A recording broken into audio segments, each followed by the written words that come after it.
اگه عزت نفست نابود بشه منجر به شکست، استرس، اضطراب و حتی مشکلات ارتباطی تو با خودت و دیگران میشه. اگه عزت نفست نابود شده با من باش. عزت نفس تو قدرت توست که به هیچ وجه نباید اجازه بدی که از دست بره و نابود بشه.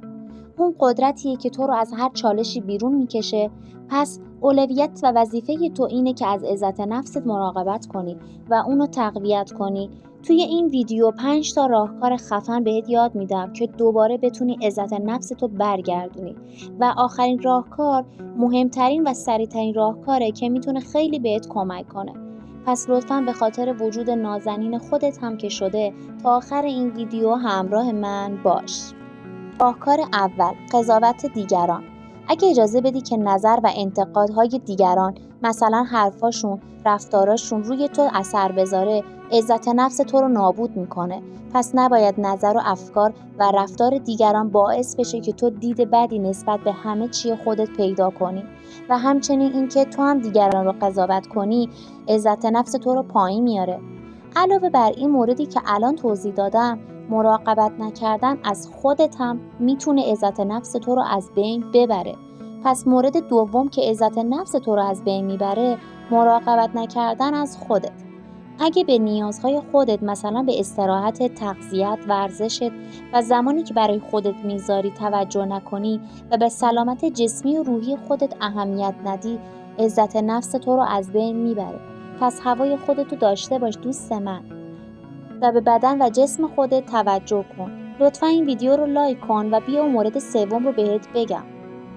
و اما مورد سوم، مقایسه خودت با دیگران. وقتی تو خودت رو با دیگری مقایسه میکنی و فکر میکنی چیزایی که بقیه دارن رو تو نداری، یا خودت رو با چیزایی که اونا دارن و جوری که هستن مقایسه میکنی، این به شدت عزت نفس تو رو داغون میکنه و باعث میشه حس بدی بگیری و حالت بد بشه. تا حالا چقدر شده خودتو با اطرافیانت مقایسه کنی و حالت بد بشه؟ و اما مورد چهارم، سرزنش کردن خودت. تو نباید خودت رو به خاطر هر کاری که انجام میدی و به نتیجه نمیرسی و فکر میکنی اشتباهه سرزنش کنی.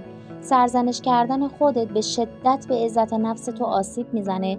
پس تو هر کاری که میکنی، هر حرفی که میزنی و هر رفتاری که میکنی، حتی اگه اشتباه باشه، چه درست چه غلط، نباید خودتو به خاطرش سوال و جواب کنی یا سرزنش کنی. پس همیشه با خودت با احترام و با مهربانی رفتار کن.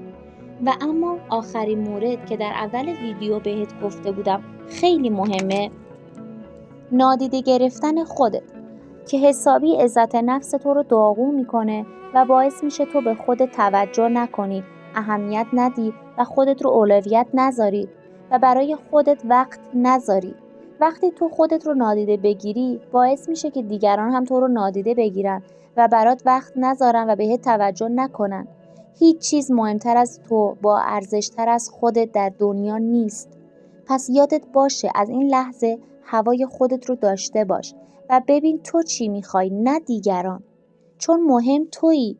هر روز هر لحظه خودتو تو آینه ببین، به خودت حرفای قشنگ بزن و هر جوری که هستی خودتو دوست داشته باش و ببین چی تو رو خوشحال میکنه، چی به تو آرامش میده، همونو انجام بده، حتی اگه از نظر بقیه درست نباشه. امیدوارم از این لحظه حواست فقط به خودت باشه دوست عزیزم. لطفا منو سابسکرایب کن و همراه من باش.